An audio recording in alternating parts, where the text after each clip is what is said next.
let's get that up. So we are at 2 o'clock. All right. So, sorry we're a couple of minutes late. Those of you joining, you'll be able to see we're just busy setting it up. Not having done one of these things before, this is a webinar on community energy, a how-to guide, or setting up investing in community energy, a how-to guide. I'm Will Cottrell from Brighton Energy Co-op. And I'm Damien Toe from Brighton Energy Co-op. We're the two founders of the organisation, founded about 5 years ago now. So we've got some slides. Let's see if we can get some slides going as well. We're going to be talking you through what it means to be a community energy investor, what the finances look like, what risks you should take into account, and all the stuff that really will help you make a decision as to whether or not you want to get involved with community energy. So we're just bringing up the slides here. A picture seems quite a while ago now. That was the ex-energy minister who actually turned out to be a great supporter of solar. We miss you, Greg. We miss you, Greg. Come back. He's Greg Barker. Was visiting us at St George's Church in Kemp Town, which was one of our first solar arrays, and actually is one of the best performing ones we have. So yeah, we began in 2011, and we raised £18,000 just to develop the concept. Then from 6 locals. Then in 2012 we had our first share issue, and 150 people invested £240,000. And one of the installations that we did was that installation you can see behind Greg Barker on St George's Church. Going on a bit there. So 2013-14, we added a further £450,000 of solar to our renewables project. So that roof, I believe, is Shed 10, which you can see is very close to the sea. Shoreham Port. Shoreham Port has turned out to be one of our very good, productive partners, in that we have about 500 kilowatts of solar panels there already, which is benefiting the port in terms of subsidised renewable energy. This year, it's been kind of a significant milestone for us, because we started in July 2010. We got our first investment towards the end of that year, and our target was to be able to pay interest and pay capital back to members. Eventually, it was going to be August 2015. So we got to that point, and through, I guess, prudent management of the organisation and signing up for feed-in tariffs, etc., we were able to pay back interest to members. So all our members have had an interest payment of 5% back, and about half of the capital repayment has been requested. So we actually have some capital to be repaid. Can we go back to the view of us? Second. So we switch this out. Yeah. So yeah, how does it work? So an energy co-op, it's quite a complicated process, really. There's lots of different aspects to it,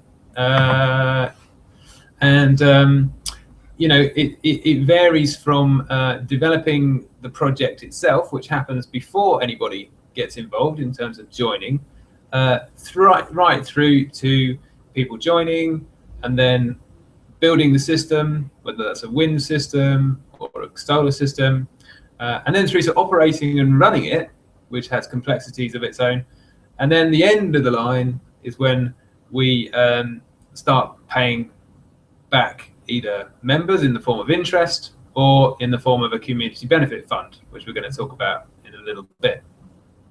So how does it work then? So we go to the slide. So back to the slides.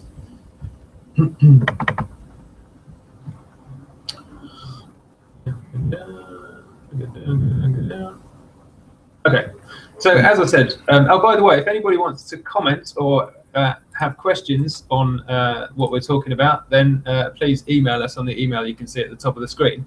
We haven't been able to figure out how to get the live comments going. So you have to send us an email, and we're looking at the emails on the screen next to this screen.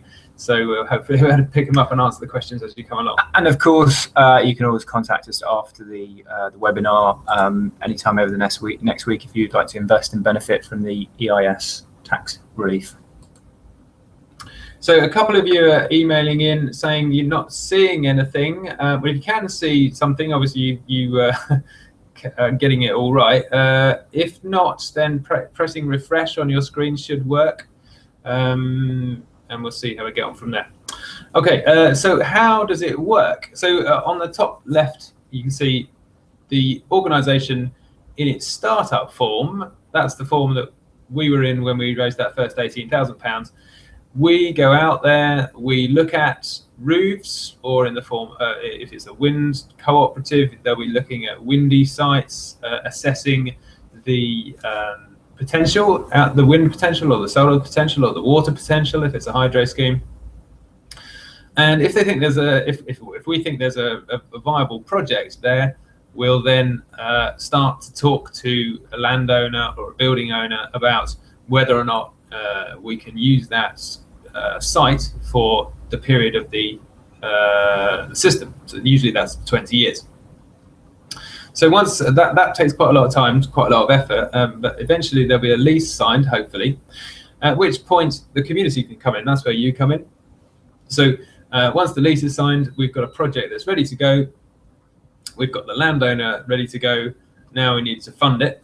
The community funding comes in. That's the top right, and then the bottom left on installation. Then we build it. Yeah, so I've been overseeing quite a lot of the installations recently. The most recent one of which is at Parkgate, an apartment complex in Hove, where we're putting 100 kilowatts. But effectively, we subcontract the work to a solar installers. At present, we're using a company called Little Green Energy Company for the installation. They're an MCS, a micro generation certification scheme approved installer, and they have to follow that process in order for us to register the array and benefit from the feed-in tariff and the export tariff. So the benefit to the members and the community, which is in the bottom right-hand corner. Well, for members, we can offer 5% interest, and if you can invest in the next week, there is also the 30% EIS tax benefit. Benefits to the community, we'll talk a bit more about later. This year, we've been able to allocate £2,500 to a community benefit fund, and effectively the applications for that are open until Monday. And we're hoping that community organisations in Brighton, Hove and Sussex will apply for small renewables, energy efficiency, or a contribution to a larger project that they're doing. And as we grow Brighton Energy Co-op, we're hoping to increase the size of that community benefit fund, because we are actually set up as a community benefit organisation. So that's part of our sort of core mission, as well as enabling large-scale renewable energy to be installed. We like to benefit the community locally. So just moving down to the next slide, which I'm moving slowly. Okay. So it's a bit of a funky organisation, these cooperatives. It's a pretty established under very dusty legislation. They're known as industrial and provident societies. And there's two forms of IPS, as they're called. One is a bona fide co-op, and the other one is a community benefit society. And that's pretty much the defining feature of all community energy groups in the country. They're either a bona fide co-op or a community benefit society, all of which are industrial and provident societies. So they have certain characteristics that organisational structures like a limited company, or that are different to limited companies and charities and associated type organisations. First one is that they are democratically controlled. That means one member, one vote. So it doesn't matter if you've put in £300 or £100,000, you still only get one vote, regardless of the number of shares that you've got. There's limited interest on the capital. So the rules that of our organisation say that we should pay sufficient interest to retain the investment. So effectively, we can't pay something like 10% interest. We're aiming for 5%, which we think is quite competitive at this stage, and actually fits within our business model. We can achieve 5% interest, paying 5% capital back per year, and still run the organisation. That's within the existing feed-in tariffs. Perhaps next week we'll have an update from DEC and the Treasury on what the feed-in tariffs will be from January forwards. But for the moment, we have effectively a pipeline of at least 2 megawatts of projects that we've pre-registered in September, and we'll be able to build and install at the existing feed-in tariff level until September next year. So as well as funding the existing projects that we are installing, including Maidstone FC, we've also got a further pipeline. So we are very happy to take investment beyond the existing projects and allocate that to the projects in the pipeline that are coming up that we need to install before the end of September. Can we go back to the slides? Yes. So we've had 1 member, 1 vote, and limited interest on the capital. There's also a difference in that the shares that members buy via their investment are not transferable, they are withdrawable. And transferable shares are shares that would exist on a stock exchange, for example. So you can have transactions between individuals and they can buy and sell those shares. In the form of cooperatives or any industrial and provident society, the shares are withdrawable, which means they can only be bought back by the organisation that issues them. So our shares, for example, our members can't buy and sell the shares, only with us.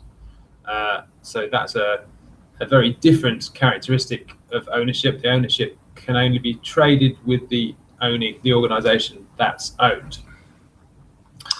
And finally, we have, sorry, Damien. So for the benefit of the community, I think I've touched on that already. It's by our nature that we, and in our rules, our objectives are to enable rollout of energy efficiency and renewable energy projects. It was originally Brighton and Hove. Now we've extended that further afield to cover the southeast. But we have to demonstrate that beyond just our investors and the renewable energy sites, that there is a wider benefit for the community, hence the fund and a whole range of other initiatives we've been involved in the last 5 years, which actually are detailed on our website. Great. So we are getting emails coming in from people, which is very exciting. Thank you very much. We keep them coming. We will deal with them at the end. You can see the email address at the top. Graham Campbell. Hi, Graham. He's one of our members. He's sent in that he can't see the stream on Internet Explorer, but he can see it on his phone, which might be a good idea if you can't see it. So yeah, we'll do the answer the questions on your end at the end. So do send them in. So what does it mean to be an Energy Co-op member? You know, what's it all about? Well, first and foremost, I think almost everybody that has joined Brighton Energy Co-op, certainly, and other cooperatives, is the provision of renewable energy supplies. And I think I was at a talk last night when by myself and a guy who's been developing an offshore wind farm for E.ON for the past 10 years. And a report from Community Energy England last week pointed out that collectively all the community energy schemes in the country have developed about, or are planning to develop about 200 megawatts of renewable energy. That's about half the size of this onshore wind farm. But so you can see that this community energy is really starting to scale up when we're getting to the point where we can compete in terms of how much we've generated with the big boys like onshore wind farms. So it's really joining an energy co-op. Really, you're joining a movement that is delivering renewable energy across the country. I think there's another aspect to that, which is probably that it's very much distributed energy, in that we're talking about not necessarily big solar farms. There are a few medium-sized community-owned solar farms. There's a few medium-sized community-owned wind farms, but it's largely distributed energy. So it's less impact perhaps than a large-scale offshore wind farm or a big onshore wind farm. It's what we do effectively is unlock the value in unused assets, effectively, which is the roof space on large industrial buildings or large community buildings. So that creates an income for the owner of the site that they wouldn't have before. Should we go back to the screen? So the next one is the one member, one vote thing, which is so you gain an equal vote. So the thinking behind this one member, one vote thing is that the value of it's the value of people that's important, not the value of the money that they put in. So it doesn't, as I said before, it doesn't matter if you put in 100,000 or you put in 300. Your voice is still as important as the next person down the line. And but your investment qualifies you for any interests paid. So as Damien mentioned before, there is a limit on the interest sufficient to retain capital in the society. But we, as energy co-ops, are not for profit. We are for profit or for surplus organisations, and membership is eligible. Membership is eligible to any interest that's paid out. And the fourth one on the slides there is supporting a scalable model that's replicated in other communities. And it's one of the real joys about being involved with an energy co-op is seeing other energy co-ops start up. And in fact, we had a guy in this morning, Craig, from Newcastle Community Energy, who are looking at a factory up in Newcastle, and they'd like to have it community funded, or they've got agreement with the factory owner to do community ownership of the solar stuff up there. And it's that kind of it's community. It's not. I've run limited companies before, and you certainly don't phone up the competition to ask how to do things. And the competition is almost certainly, it's pretty unlikely to tell you anyway. But that's another great thing about community energy, is that every community energy scheme that starts is helping another energy community scheme start. Well, we've done that actually quite directly, in that both Will and I have been mentors for the Co-ops UK community mentoring scheme, I think it's called. So I've been supporting Brent Pure Energy from their initial idea through a number of workshops to an application for the Urban Community Energy Fund, and they just got awarded £11,000 to support them to get into the stage to do a share offer and install 150 kilowatts on 3 schools in Brent. So that's been, I guess it's one of those examples of you don't really understand something completely until you teach it to other people, and it's been quite revealing how much we do know and how much we've learned over the last 5 years. And equally, when we started, there was perhaps 8 to 10 other community energy groups. Now, Community Energy England has probably got 400, 500 members, so it's certainly a growing sector. So your membership of an energy co-op is really, it's not just supporting that particular energy co-op, it's sort of, it's supporting the whole sector moving forward as a movement. I think it really is, there's a sense within our membership, I think that it's not just about Brighton Energy Co-op, it's supporting a movement. And finally, what does it mean to be a member? Obviously, carbon savings. So there's significant carbon savings from all these projects. I mean, 200 megawatts of capacity built in the last few years, as I mentioned earlier. So there's now significant carbon savings. The individual projects might be small, but there's so many of them that they start to contribute a significant amount to saving carbon. So the next thing we were going to talk about is the community benefit. So we are a community benefit organisation, society. So what's our benefit to the community? Okay, so first of all, yeah, we've covered the community benefit fund, which just to plug it, applications are open until Monday, and that's £2,500 to be invested hopefully within the next 2 to 3 months on energy efficiency or renewable energy projects in the Brighton Hove area or Sussex. Carbon reductions we were just talking about. Local ownership, by taking things back into our own hands to a certain extent, it creates interest around solar. I think part of the boom of solar is neighbours seeing neighbours putting PV on the roof and they're being intrigued, and then having a chat over the fence or at dinner or whatever on, how does that work out, and then realising, oh well, the feed-in tariff pays for it, so it's worth doing. So it's kind of visible, and I think also there's kind of a slightly sort of I don't know, maybe this is just me, but some sort of emotional reaction to wind and solar, in that it's much more of a sort of a pure form of energy, harnessing nature rather than releasing horrible carbon dioxide and chemicals from fossil fuels. So there's kind of the social and emotional side. Perhaps the emotional side is not for everybody, but also it creates local dialogue. So if people are, there's a solar arrays on roofs, or there's energy efficiency programs going on, it raises awareness. Politicians get involved. It becomes much more of a relevant topic. Great. So we've still got questions coming in. Thank you, Edward Barlow. We will answer your question towards the end. We've got a question from Ruth and at Greenwatt, and a question from Maitland Energy Consulting. Thanks for that. Keep sending them in. As I said, we will address them. We'll go through the questions at the end. So we've just been talking about community benefit. All right, so let's talk about how the co-op works financially. We've been through the nice fluffy stuff. This is the business side. As you probably know, if you've got some renewable energy generating kit, it will generate a feed-in tariff. That doesn't matter what you do with the energy, as long as it's generating it, you get a feed-in tariff. On the pie chart here, the blue is the feed-in tariff, and for our 100 kilowatt sites, that's about 9p per unit.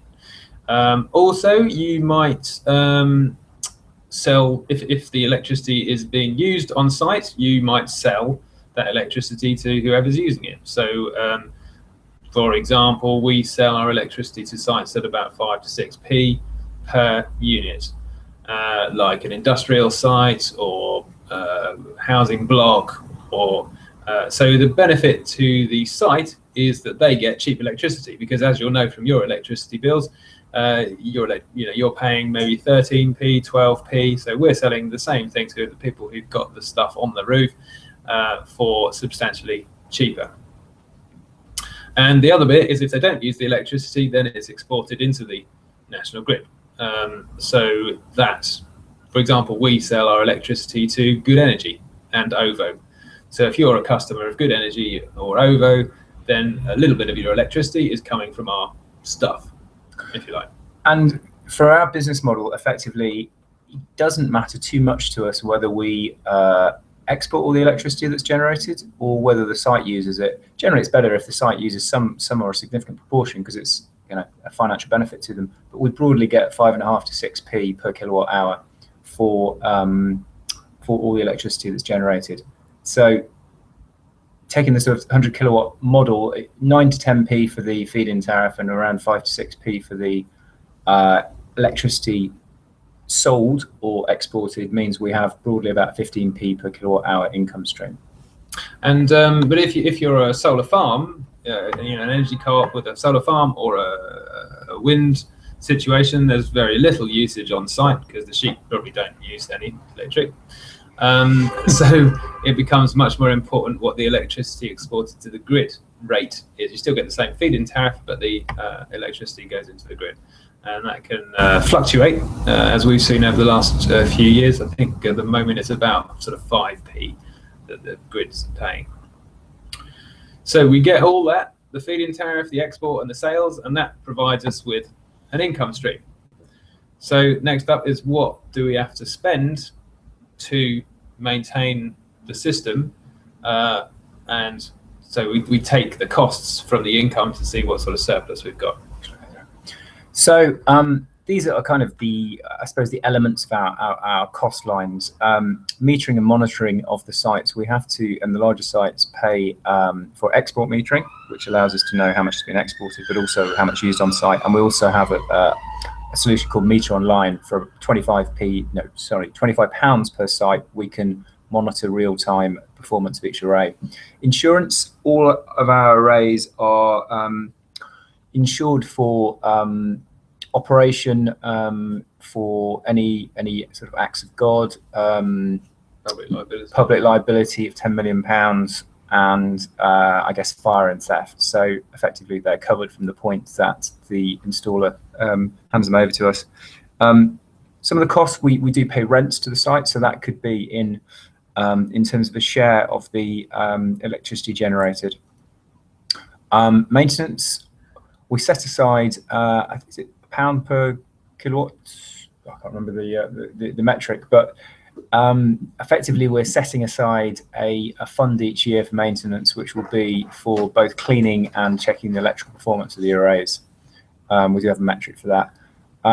Co-op administration, in terms of running the organisation, we pay ourselves fairly modest amount for that, but that's built in, and it's actually, I think from our perspective, it's quite important to have a slice of the pie going to administration, because it may well be the case, probably will be the case, that in 19 years' time, when Brighton Energy Co-op is still functioning, that Will and I won't be running it. We all have to move on to other things. So we're quite keen to be able to get the organisation to a sufficient size where there is £20,000 to £30,000 of income available for administering the organisation. So effectively, it could be paid out to a secretariat function that would do that. So it doesn't mean that we're locked into running the organisation for the rest of our lives. Inverter sinking fund. Inverters are the somewhat sensitive piece of electrical hardware which convert direct current from the arrays to AC, so alternating current, which then goes into the grid. They do fail within the life of the arrays, so we set aside money into a fund each year to replace those. And also depreciation.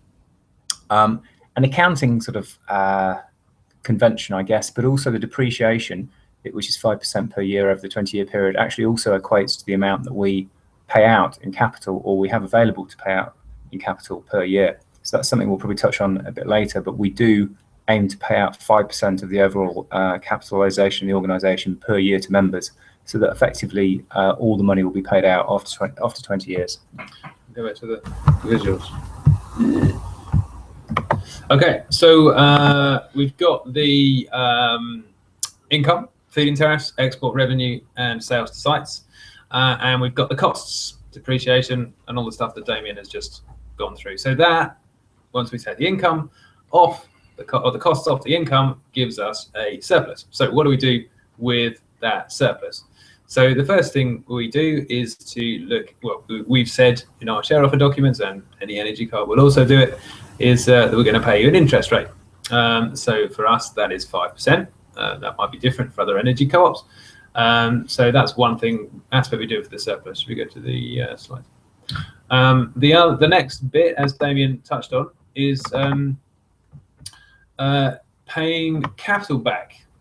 So the blue on here is the interest, and the orange is the capital back. So every year for 20 years, we're going to pay back 5% of your capital. And so in effect, by the end of the scheme, we pay back 100% of capital. Now that's a slightly funky mechanism for co-ops, because generally it's done on a first come, first served basis. So for example, this year we paid out £34,000 of interest, and we also paid out £34,000 of capital. So in effect, we bought out £34,000 of members who wanted to leave the society. In effect, actually, we didn't pay out 34,000; it was about 20,000. But we put aside 5% so that people who wanted to get their money out could get their money out. So that's on top of the interest rate, and that's how most energy co-ops function. You have an interest payment, and you also have 5% or whatever percentage they set coming out in terms of paying people back. Something that we picked up, a sort of a model that we worked out, and it got us. It took us a while to have this sort of definition, but it's the sort of yield rate or hurdle rate that we work towards. Is a project has to provide us 13% return on investment. So it's broadly 5% capital per year we need from the array to to pay 5% income to pay back capital, 5% interest, and then 2.5% to 3% return on investment to operate and to provide the community fund. So that's kind of the metric when we look at the performance of a site, a prospective site, before we've installed, the cost of it and all the potential operating costs. If it hits that 12.5% to 13%, then it's worth going ahead with. Okay. So, and the other bit on the investment side is, of course, the EIS tax break, Enterprise Investment Scheme tax break, which is a tax rebate that gets paid back on your income tax bill within the first year of making the investment. Can we go back to the screen? So, for example, if you invest £1,000 into a scheme, in the first year you'll get 30% back in the form of this EIS tax break. You'll continue, however, to hold £1,000 of shares in the organisation. So the interest that you receive will be, say, 5% on that £1,000. So that's £50 a year. So you get 30% of the cash back straight away, and then you continue receiving interest over the period of the project. It works out, I think, for 5% interest, it works out as about 7.1% overall, because you've effectively got that 30% tax break back. This benefit, which was hard fought over and negotiated by Co-ops UK and Community Energy England, was available to us, and it was only an announcement about a month ago by the Treasury and the Finance Bill that it was going to be removed. Quite a shock, which is why a lot of community energy schemes are encouraging anybody who wants to invest in the next week, because if you do invest with us by deadline of lunchtime on the 27th, ideally earlier, because that will mean we'll have to work over the weekend to provide your share certificates, then you will be able to benefit from the EIS tax break. Still got questions coming in. Thank you, Ian. We've just received yours. We will deal with the questions at the end, so keep sending them in. That's great. And so EIS, of course, the EIS thing is coming to an end, as Damien mentioned. 29th of November is the last date to get that, after which investments will continue to attract the interest. So in our case, it will be 5%, but we won't be able to offer you that £300 off the £1,000 in the example that I mentioned. So we will be looking for funding beyond, after the 29th of November. However, as Will just said, it won't benefit from EIS unless George Osborne has a happy day and decides to backtrack, but he's not known for doing that. I mean, Amber Rudd was saying yesterday, wasn't she, that there might be some concessions to community energy in the new, or in the when they've done the look through the consultation for feed-in tariffs. We'll wait and see on that. In my experience, hope is a rather wasteful commodity when it comes to the thinking about what's going to happen to feed-in tariffs. But yeah, so the EIS as it stands is going to end on the 29th of November. Yeah, we're hoping that an investment of 5% interest per year will still be attractive. It may just be a bit slower to raise money for our future pipeline of sites. So this slide is it's a very good question. It's in our share offer, and it's important for us to discuss this. Is my investment safe? Well, what are the risks? We're not covering all the risks, and we can certainly discuss personally what other risks might be. But one of the risks is not securing sites. We have actually pre-registered a pipeline of 20. Well, it's about 2 megawatts, so about another 20 sites that we're at various stages of negotiation with, which will all benefit from the feed-in tariff that exists now until the end of September next year. So as long as we install the PV on them by September next year, we'll still benefit from the high level of feed-in tariff. So we have enough to keep going for another year or so, and then we'll see what the business model looks like. Raising. Sorry, can I jump in on that one? Yeah. So there's lots of share offers out there at the moment, and some of them do raise money or are raising money on the premise that they will secure sites in the future. Obviously, that may not happen, and if your investment goes into that organisation, then what's going to happen in that case? But usually, if the site is not secured, then an organisation will give you your money back. That should be in the share offer document. I should imagine that that it's okay. They're going to take your money, but if the site doesn't materialise, then the money comes back.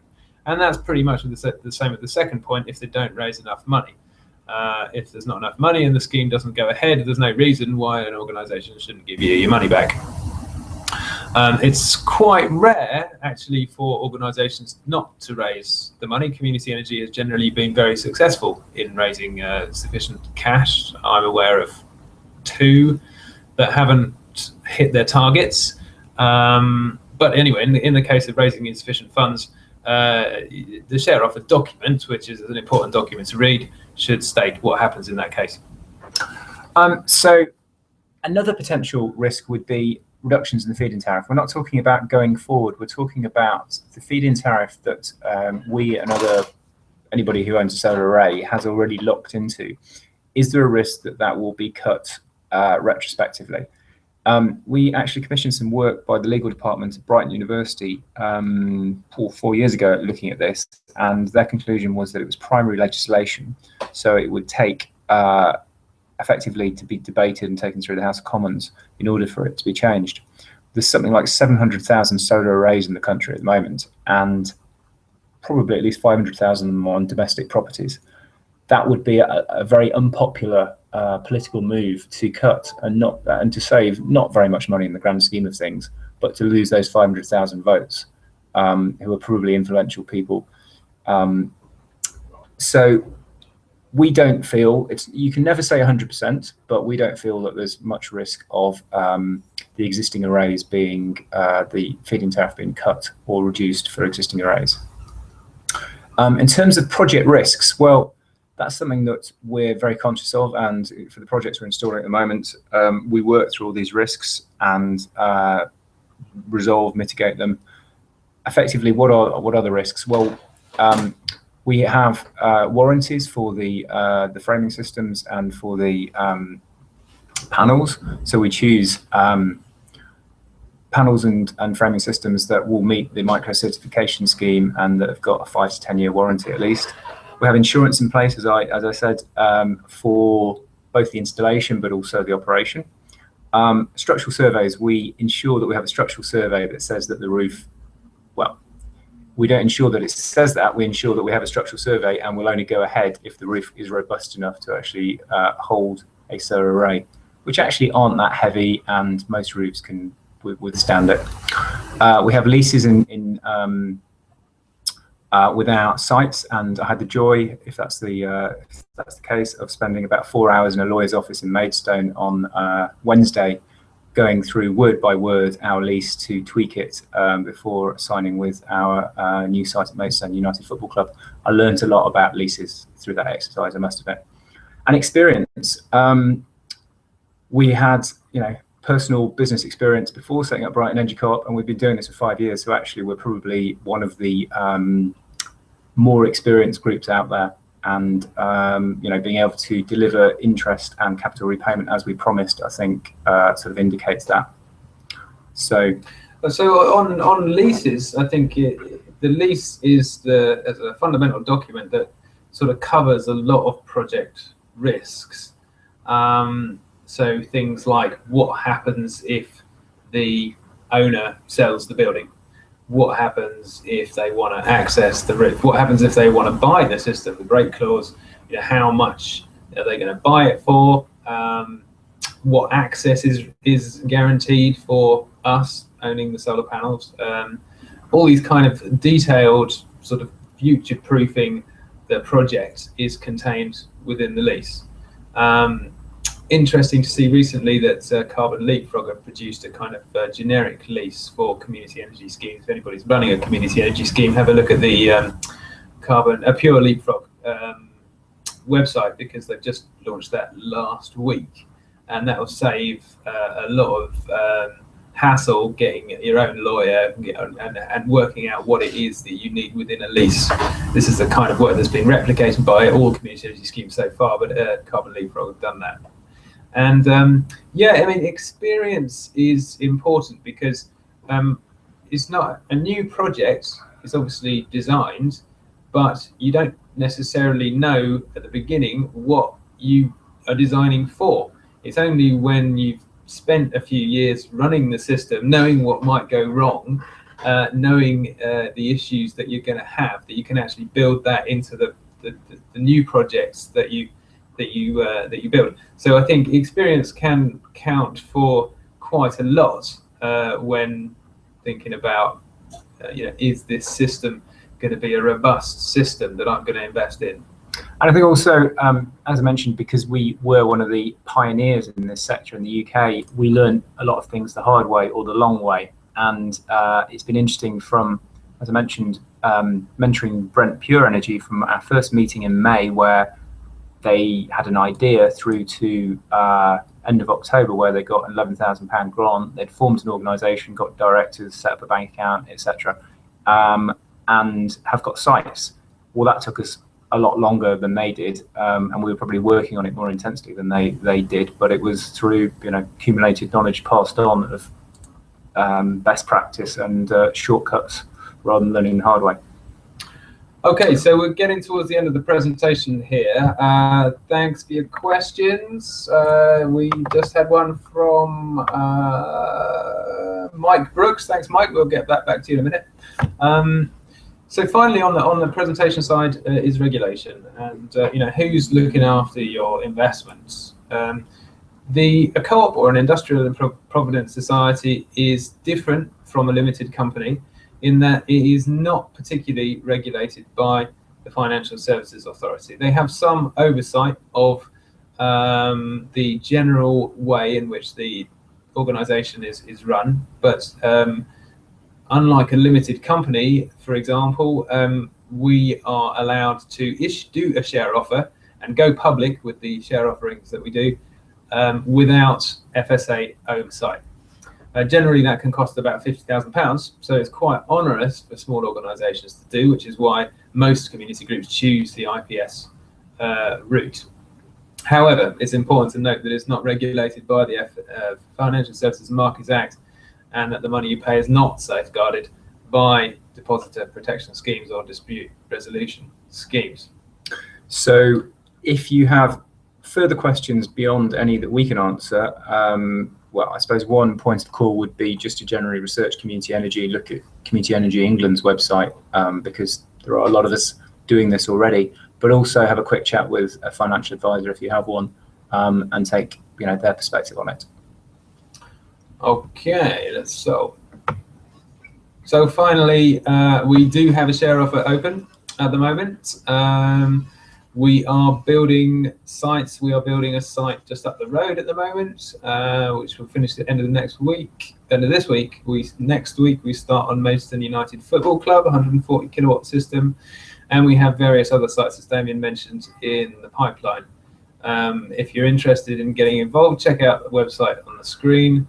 And don't forget 29th of November to get investment in that will qualify for EIS. If you could send it to us or do it through the website ideally by lunchtime on Friday the 27th, that would mean less weekend working for us as well. Are we going to go through the questions? Yeah.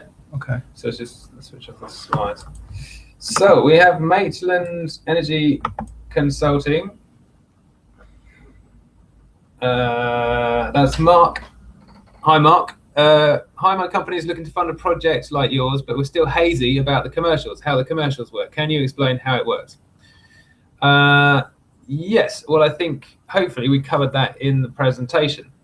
So yes, Mark, we pay you a return for 20 years of the project. Now, the next point there is, do I get the money back after a certain amount of years? So some cooperatives do structure it like that, so you'll get all your money back at the end of the scheme. Other co-ops, like Brighton Energy Co-op, pay back the capital over time. So it varies. So it's sort of, like I said, this year we paid out £20,000 of capital. That comes back on a first come, first served basis. So if you ask us and we're still within the amount of capital that we can pay out that year, then no problem. And that's a decision that's made by us. So if it's a case of, for example, you need the cash for an emergency or something, then it's not written in stone that we can't pay out more, and it has to be first come, first served. But so yeah, there's a certain amount of flexibility built into the system there. One of the reasons why we can't pay out effectively more than 5% per year of our total capitalization is because all the your investment is invested into the solar arrays. So effectively we'd have to sell a solar array or mortgage it in order to generate more capital. So that's why we have the 5% cap. But as Will said, there is flexibility, and if there's emergency situations, we'll be as flexible as we can. It was actually good this year, and a sort of reflection that we must be on the right track, that members only withdrew about half of what was available to withdraw. So there's money still in the pot to roll over to be withdrawable next year as well. One of your points was we get capital growth. No, you don't actually. The shares will only be worth what they were when you originally invested. So you will get the same amount of capital back. But obviously each year you get 5% interest, and you get, if you invest by the end of next week, the 30% tax break from EIS.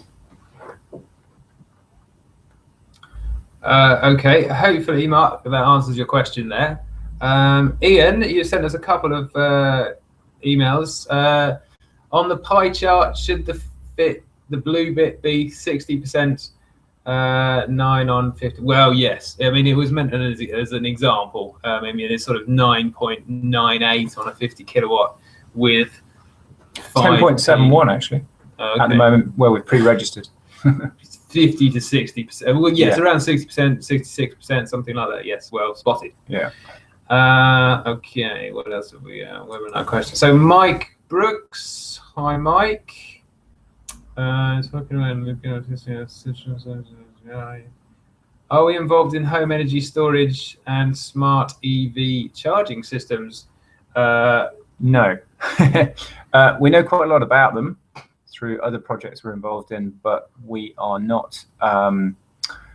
We're not doing any domestic arrays at the moment, and we haven't linked our generation up to car charging points. So it's something we've talked about.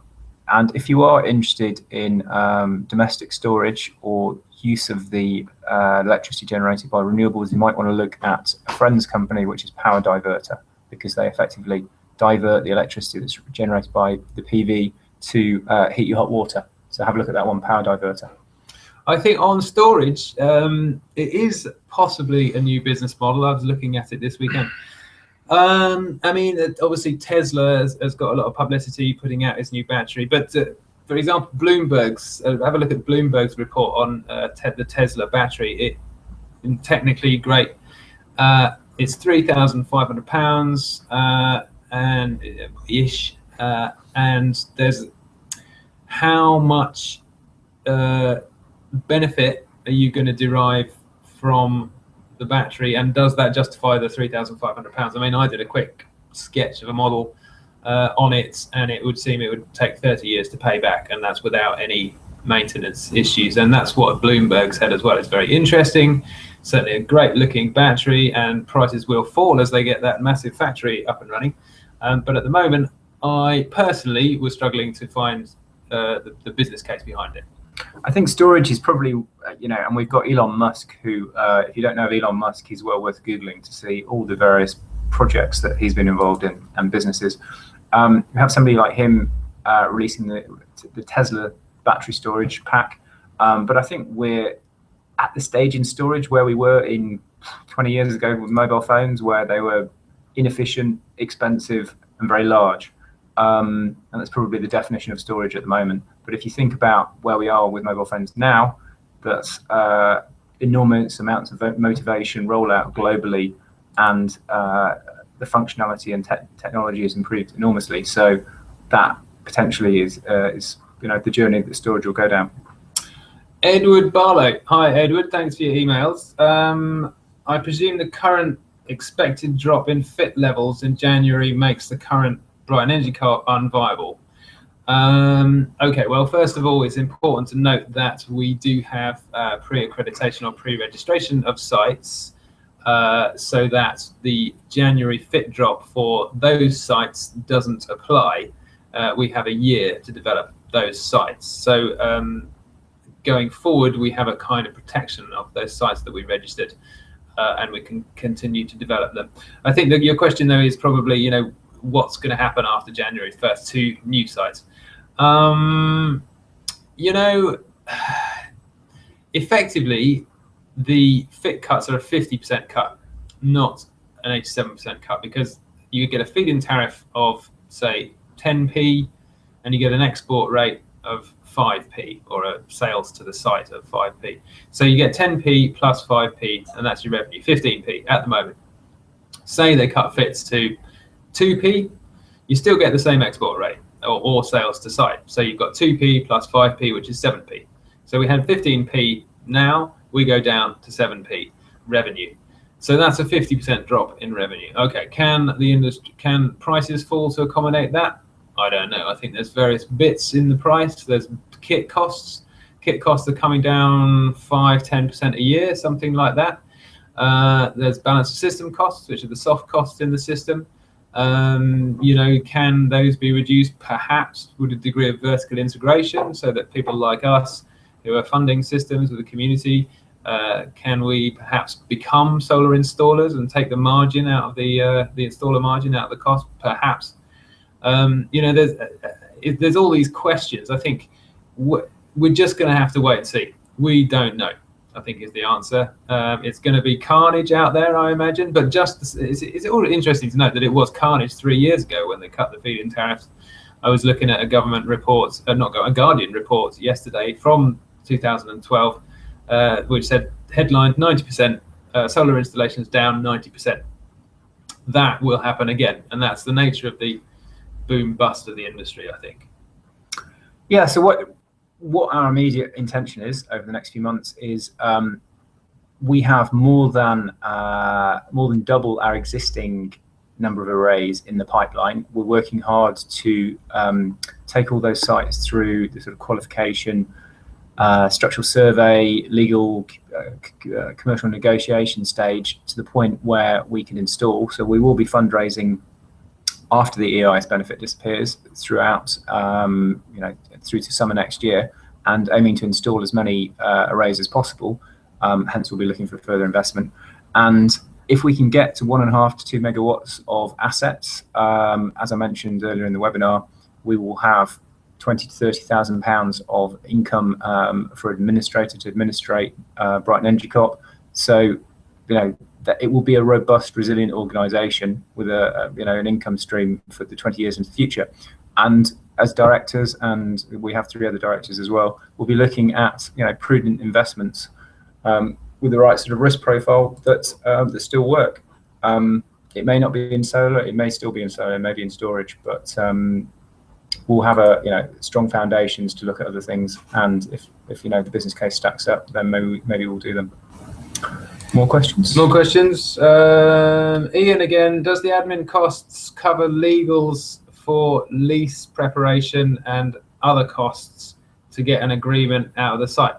Now, that's a good question. No is the answer. The development of sites is paid for by a fee on top of the capital costs of the site. So, for example, if a site costs £100,000, then we take out 7.5%, we add 7.5% to that as the development fee, and that's how we get paid as in the office here. So the preparation of legals and things like that gets paid by this 7.5% project development fee. Okay, great. I think we have done Mike's question. Thank you, Mike. Let's have a look. We're getting quite a lot now. Somebody's just invested as well. Thank you. Okay, Ed Barlow. Regarding the 12 to 13% return hurdle rate at the part of the justification given for the fit cuts is that they. So what Ed's saying is that we're looking at 12 to 13% to operate at the moment, and the fit regime potentially post 1st of January is suggesting 4 to 9% return on investment will be available. Can we operate with 4 to 9%? Possibly if it was 9%, but that would, you know, imagine that pie, the slices will shrink effectively. We perhaps could only offer 3.5 to 4% interest. We could perhaps only offer 2p off the existing price we're selling electricity to sites, and we may have to squeeze our operating costs. We'll have to, effectively, like any business, work out whether it's a viable income stream still. So I think it's a bit of an unknown, isn't it? We don't know if we can raise capital at that rate of interest.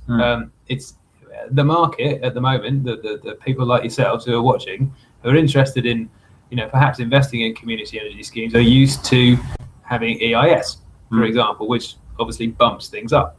So you take away EIS and it looks worse. So what will it look like in the future on different interest rates without EIS? We don't know. We're going to have to wait and see. I mean, my kind of inclination is that it's going to be harder to raise the money, but I guess we will have to wait and see. Yep. Okay. Lots more questions. Andy. Hi, Andy. Andy Arnold, Beck member from the early days. Hi, Andy. How do you apply for EIS? Okay, so the member, once you become a member, so you invest money, we send you a share certificate, and then we also send you an EIS3 form. That form has various bits and pieces on it of reference numbers and things, and those reference numbers are then put into your income tax submission to HMRC. So you need the form, and then the data from that form can be submitted to to HMRC, and they'll reduce your income tax requirement. Okay, we're getting a lot of people sign up to. Okay, Marjorie. Hi there, Marjorie. Thanks for your email. If we put in 10,000 and get 5% interest plus 5% capital back, are we getting 5% interest on £9,500? Yes, so you will only get interest on the capital you have remaining in the organisation. Something we haven't actually mentioned, which is part of the Enterprise Investment Scheme, is in order for you to benefit from the EIS, you have to leave your investment for a minimum of 3 years. This is because the EIS is designed to support small or startup businesses. So what they don't want, or the Treasury doesn't want, is people to invest very rapidly, get the tax back, and then withdraw the money, which will probably endanger the business. So if you stick with the business, or in our case with Brighton Energy Corp for 3 years, then you'll benefit from the Enterprise Investment Scheme. You can claim it in the first year, but you will potentially have to pay it back, so the 30% back to the government, if you didn't maintain your investment for 3 years. So that's the minimum period in which your money would be locked up, is 3 years. But yes, spot on, Marjorie. Yeah, you get interest on the capital you have remaining in the society. Richard,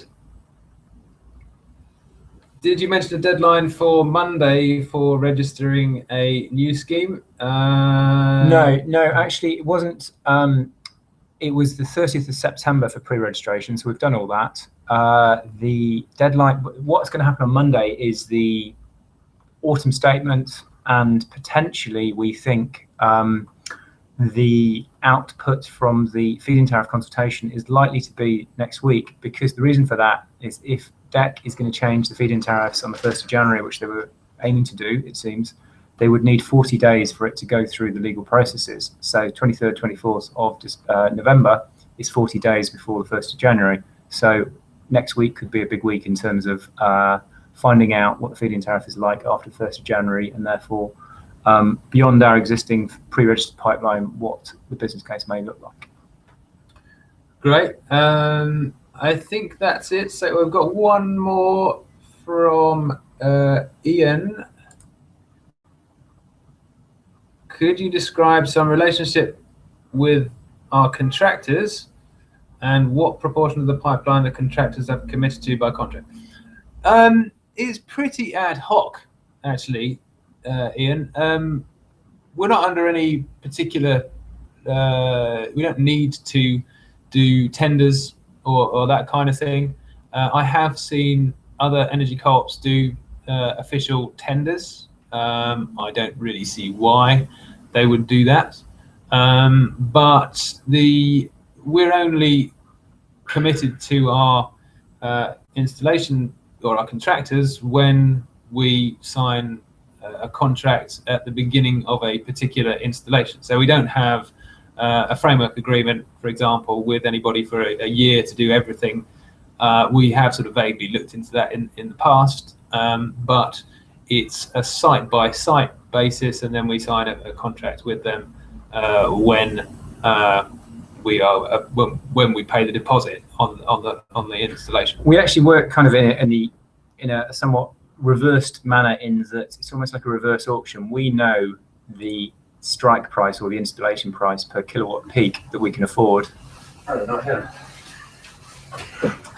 We have some people join us in the background, so we'll have some children singing soon, which indicates that this is probably our last question. That's okay. It's nice to have some more people. We're going now. That's okay. So what we do is we work out the business case on the site and how much we can afford. If we can, for example, if it's £1,100 per kilowatt peak, we put it out to a variety of installers we know to say, can you meet this price for this site? If they can, then it's viable and we can go ahead, or we can work with them. If they can't, then we have to consider somebody else. So we're in control of that, really. Okay, so I think that's it. I think that's fine. Yeah, we have the school visit at the back. Hello there. Thank you very much for watching. It's been great to go through this process, and I hope you've enjoyed it. Do send us any other questions. We'll be happy to follow up on that. This video will be available on our YouTube channel, so if you Google Brighton Energy YouTube, that will come up. And don't forget, we do have a share offer open 29th of November, if you haven't heard us say that enough before. Yeah. Thank you for watching. Oh, final thing, if you want a personal chat with either of us to answer any questions, just email us and we can do that. Okay. Great.